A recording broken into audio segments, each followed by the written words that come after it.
I grew up with the idea, that family and friends are important, right? And people around you are important. And there is much more than just metrics and goals to achieve, right? Of course, it's important as a company, right, to get to a better, revenue year over year. But also the question for me is how do you get there, right? And again, I grew up with a mindset that people are people before being professionals, right? They are people with their own feelings, their own emotions, there are things that are happening in their own life. And I think that it's very important to understand that, right? Welcome to Grow Think Tank.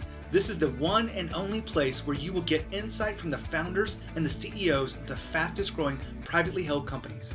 I am the host. My name is Gene Hammett. I help leaders and their teams navigate the defining moments of their growth. Are you ready to grow? Today we look at caring for employees and appreciating employees and what that really means as a leader.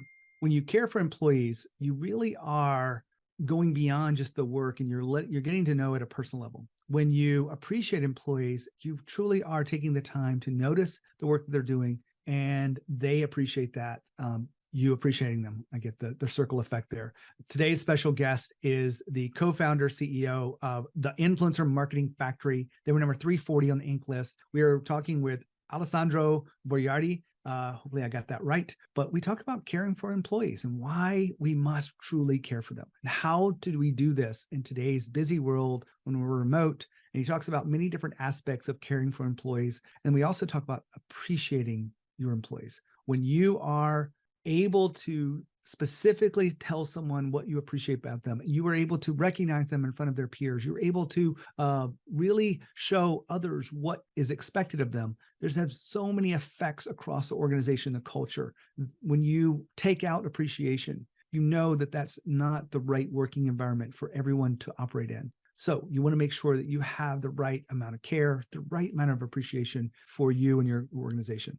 My job is to help you do that. My name is Gene Hammett. I'm an executive coach. We also run a leadership development platform for managers that turn them into leaders because they're busy doing the work, but are they really ready to grow the people around them for a higher level of confidence and really have leadership skills that will create a succession plan for those people to grow into the future executives that will be on your leadership team? Well, we help you do that. If you are curious about what we do and how we do it, the first stop is to go to a unique experience we have called the Leadership Effectiveness Evaluation, which is a tool we use with our clients. And we bring it forward for people that haven't become clients yet because it's so valuable to show you where you are and where you're going as an organization as you prioritize and you plan how to measure leadership. If you're curious about what that is, just go to genehammett.com, schedule your call today, mention that you got it on the podcast or you heard it on the podcast, is a more accurate way to say that. And you will get an absolutely free time with me, your personal coach, to walk you through the 7 dials of leadership, measuring it across your organization so that you can decide where you want to prioritize next and help you kind of develop a plan for yourself. All that being said, it's free. Just go to genehammett.com, schedule your call today. Now, here's the interview with Alessandro. Alessandro, how are you? Hey, all good. What about you? I am fantastic. We're going to have a great conversation today about care and appreciation for employees. Before we dive into it, let's tell us about your company, the Influencer Marketing Factory. Yeah, absolutely. We are an influencer marketing agency. Of course, the name tells itself, right? We also are a talent agency. So at the same time, we also represent talents, but our core business is still helping clients. I'm talking from, Fortune 500 companies to direct to consumer and smaller brands to activate their influencer marketing campaigns. That means we help, from influencer identification, passing by strategy, creativity, storytelling, legal and agreements, logistics, like if needed, when it comes to either travels or some gifts from clients to influencers, and then of course all the ROI analysis of the campaign. So basically the clients come to us, they're like, hey, we have a new product, a new service, can you help us? We trust you, but we don't know where to start. They basically sit back, they give us the budget and timelines and goals and KPIs, and we do everything for them.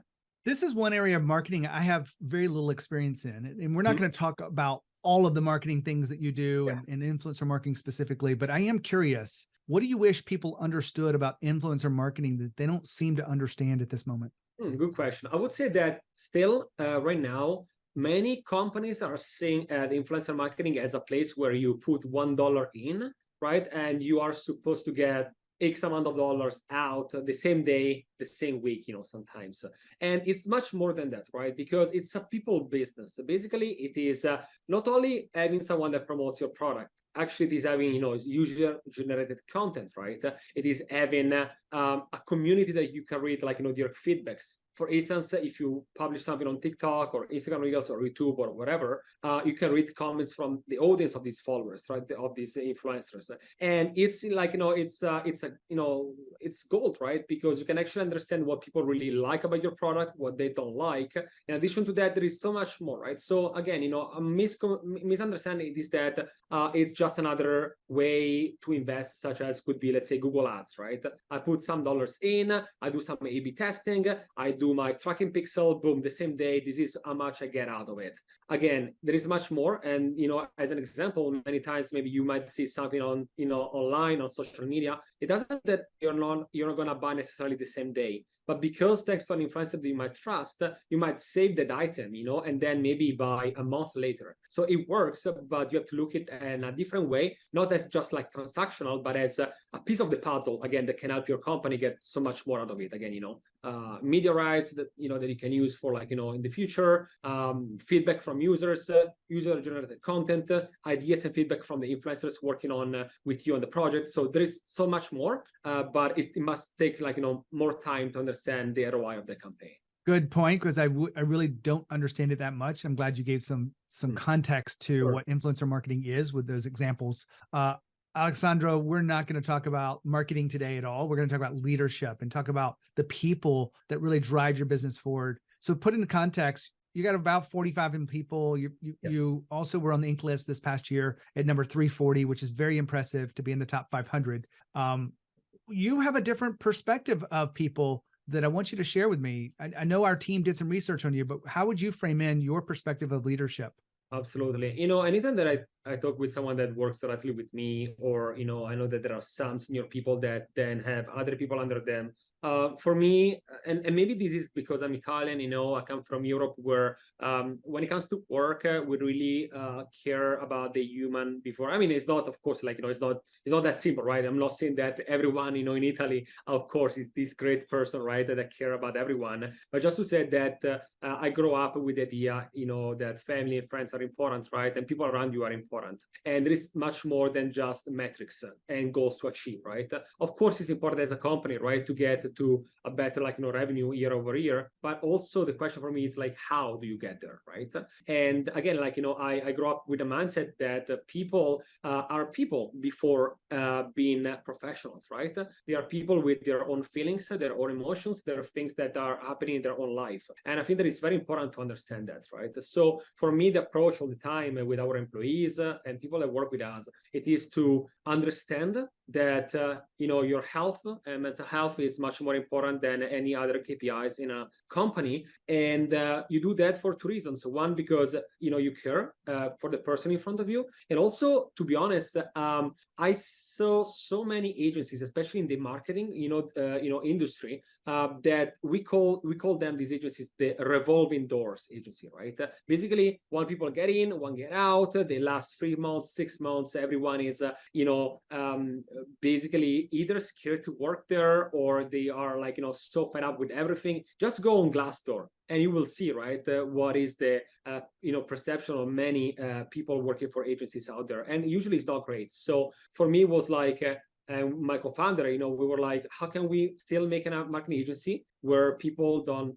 hate to work here, and they actually enjoy working, and also enjoy the other co-workers with them, and they enjoy, like, the process. Yeah, of course, there is a lot to do on a daily basis, but that was the idea. Like, how do we really have a good retention on the long term, instead of having these, like, changing people every 3 months, as too many agencies still do.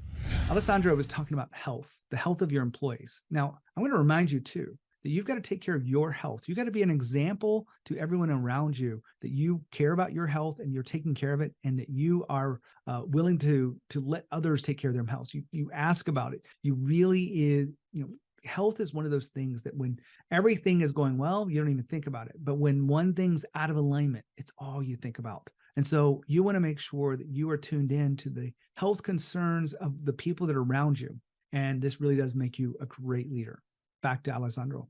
The two words that came up quite often in our research around your company is caring for employees and appreciating employees. Why are those two things, critical to the growth of the company? Because, at the end of the day, especially in our company where, we do have some, we're like an agency that is tech enabled, right? But if you remove, a bit of the IP that we have know-how. And know-how comes from people. It doesn't come from machine, right? So it's important for the cohesion of the team to having the same, vision in terms of growth. And the morale of the team makes a huge impact on everything else. If you go to work, right, and then you're like depressed, you are scared by your boss every single day, how can you achieve your results, right? How can you get to the next level if you're going there because of fear? Instead, for us, it's like, I want like people under me and they work for me and with me to be inspired to become better professionals. Like you will realize, and I saw the difference between someone that is only doing their tasks, right, that are on the job description. And of course they do, and that's good and everything. But then I saw the difference with those people that actually are inspired, right? They want to achieve more. And I usually say that also, I don't want you to do this just for the company, do it for yourself. Like I want to see you as a better professional, a better human being. And that helps because then when people start talking to each other and they want to achieve better goals and more results, that makes a huge difference. Again, not only on the business, but on your own mental health and psychologically speaking, there is a difference there. So that's what we want to do here on a daily basis. Let's break those down. Caring for employees. Yes. I know that I think it's very important. And I remember distinctly, I did a workshop for a client one time and he goes, "Can't you care too much?" And my answer was, yeah, you can care too much. You can be too empathetic. You can be too caring. How do you know the just right amount of caring that it takes for you to get your team to be where you want them to be? It changes by each person, right? Each person has a different, each person is different when you want to open up to others, right? There are some people are very shy, very reserved. They don't want to share anything that goes in their life. Some others are more vocal about it. Anytime that someone joins the company, we say in a very transparent way, like, just say what you think, and have a really transparent conversation with both, me and my co-founders, because that is already like a very important thing to say. Sometimes too many people taking, I would say, as implicit as a thing, and they don't know, like, can I share my feelings? Can I say what I really think? So first of all, the employer should say all the time, like, feel free to speak up. If there is a critic, if there is a solution to a potential problem, you let us know before it's too late, right? I saw too many times where people don't talk to each other, and then from a small thing, it becomes bigger and then explodes. In our case, so like to know and answer your question, when I would say that doing like some check-ins here and there during the year, maybe once a month, once every 3 months. Again, it depends by the person. Certain people are okay doing like once every 6 months. Some other people, they need more encouragement, especially maybe they're going through something right in their life. Always better to check in with them like once a week. Being a remote company is always a bit challenging, of course, right? That's why anytime that we can, once a year, usually meet in person, is where I'm always like, if there is anything that maybe you were not comfortable to share just on a Zoom call, now is the time for us to talk. And the caring, to be honest, it can go from just like a small, quick message on Slack, right? To be like, hey, I saw the other day you were like a bit under the weather for this thing, or I'm seeing that you're like something on your mind that you want to talk about it, to if anything happened to their life, sending like maybe a little gift, flowers, if there was a nice, celebration for something. Just being there with small gestures that don't cost you a lot as an employer, but for an employee makes a huge difference because you're like, okay, they really care, Now, I kind of gave you one of the things that has come up in my world, caring too much. Do you believe you can care too much for employees? I don't, because the thing is that like, if the other person comes from a good, from a good spot, right? So they're not trying to be malignant with you and try to, let's say, use you, right, for you being good, right? If on the other side there is a person that needs you, and why you shouldn't care. You know what I mean? Like they're working for you, right? And they're like putting efforts, they're putting their time, they're putting their career. Maybe some of them they're doing like the extra mile, right?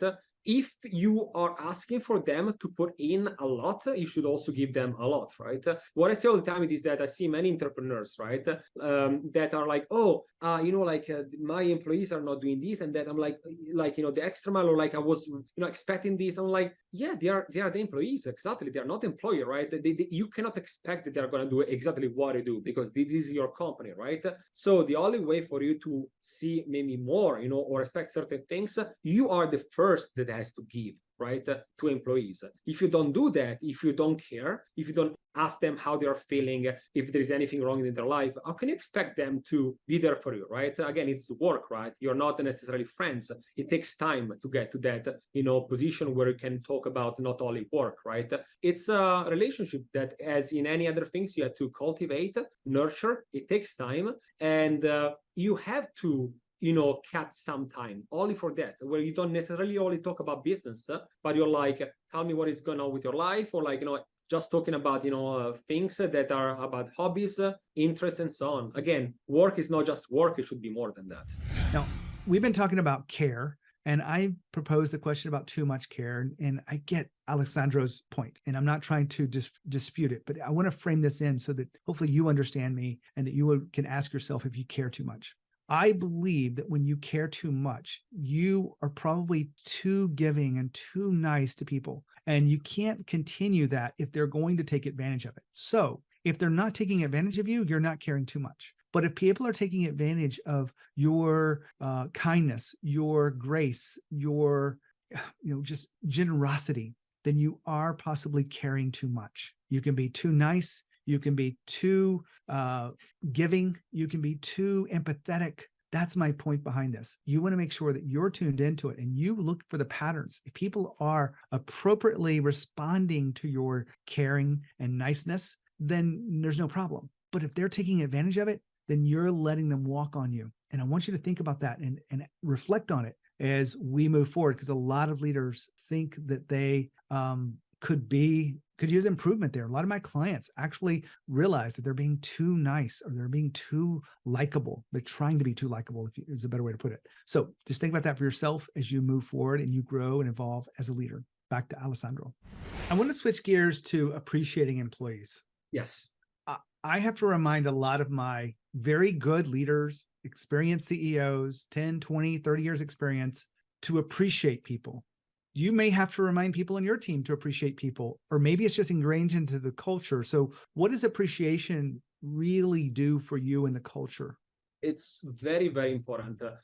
We, a few months ago, maybe like a year ago or something like that, we introduced, for instance, something that is our bulletin every single month at the end of the month, or actually just after our monthly meeting. We do send out a newsletter with, a couple of very nice, like sort of badges, where we highlight maybe a couple of people from our team for what they did, right? And then after that, for each department, we celebrate the best campaigns, the best, closers, the best campaign managers, right? And we go more in detail. And I think it's very important because, again, imagine, like I was also on the other side, right? So anytime that you're doing something and maybe you are like doing the extra mile or work more than usual, it's always important to celebrate, right, what you achieved, and also as a thank you, right? So we do that, right? That is something important, on a monthly basis. When we do our sort of town hall, we have each senior person in our department that celebrate the best, people under their, department, right? Where we say, like, what they achieved, why they did a great job. This is, I would say, for two reasons. One, again, it's always very nice, I think, just to get, like, celebrated for something that you did that you're proud of. And two, it also gives like an idea of what is happening, right, in the company. And also others can maybe get inspired, right? Like, and be like, I also want, like, to be celebrated for what I'm doing. And so maybe you're going to be like, what, let me talk with others in the team, what they did. Let me learn from others, right? How can I become a better campaign manager, a better salesperson, and so on. So again, be very vocal about it. And as an employer, as a founder, I say, don't feel that you're going to be less of a as a leader if you're actually vocal about it. The more actually you share, the more you can see that you care. And I know that sometimes, especially male entrepreneurs, they fail, I think, in explaining, like in sharing their emotions and feelings, because maybe they don't want to appear as vulnerable or whatever it's going to be. But I say do the opposite. Be vulnerable, because people want to see as a person, again, before being your employer. There's quite a few conversations that ring in my head as you go through this. I remember I gave a speech one time and a guy goes, yeah, but why do I appreciate them for doing the job that I paid them for? Mm-hmm. And I have other people go, well, no one really appreciates me as the CEO or founder of this. So shouldn't it be enough for them just to do good work? And I keep reminding them that we encourage our children when they walk and when they talk. We encourage the people around us. We look for things within our wives to compliment her on. At least we should be, right? And that's really what you're doing is in a professional world. It's just complimenting people on things that you want to see more of. And go ahead. Yeah, just like, sorry, also to add on this, like, because before I forget also to say, like, apart from the remote work, right? And when you say, like, why you should do that, right? I mean, of course, like, I get the point. I think it's a wrong point when people say, like, oh, they are doing just their job, right? Last year, we brought our team to Bali in Indonesia for 1 week, everything paid. We got amazing villas. We got like some boats and yachts. We did like, sightseeing. We did a very great week altogether. We were working crazy hours in terms of like, during the night because of the time zone, right? But during the week, we had a blast. Where we, I would say, like, was it mandatory, let's say, for us to bring them to Bali instead of like just organizing a dinner in New York? Absolutely not. Did we spend money on something that could I take it in my own pockets from my margins of the company? Yes, I could. But the importance of having everyone together, having a memory, okay, like that is going to be a memory for all your life. It doesn't happen every day that you go to Bali with your company all together and having fun, right? So I was like, I do prefer to cut some of my margins to give this memory to some people that are putting a lot of efforts in the company. They like being together. And also was like, for the team morale and to stay all together is so important to go again and do more than work. Actually team building with activities, playing together, having drinks together. That is what you remember at the end of the year, more than the Excel file that you have to work on, right? That's, so again, not mandatory, but I'm pretty sure that everyone like to be there, so why not? Alessandro, we've been talking about caring for employees and appreciating employees. I think we both can agree it's not happening enough outside of your organization. And I'm glad you brought a spotlight to it today, sharing your experience with it and sharing how it translates into an actual fast growth company. So thank you. Absolutely. No, thank you. Wow, what a great interview. I know that his accent is pretty thick there and it may be hard to hear.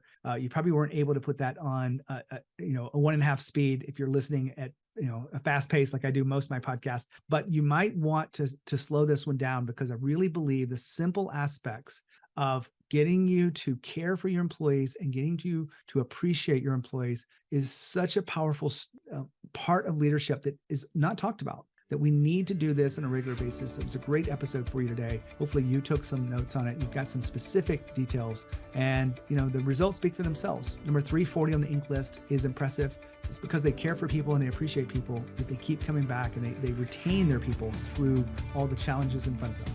All that being said, my name is Gene Hammett. I'm here to help you grow your company. When you think of growth and you think of leadership, think of Growth Think Tank. As always, lead with courage. We'll see you next time.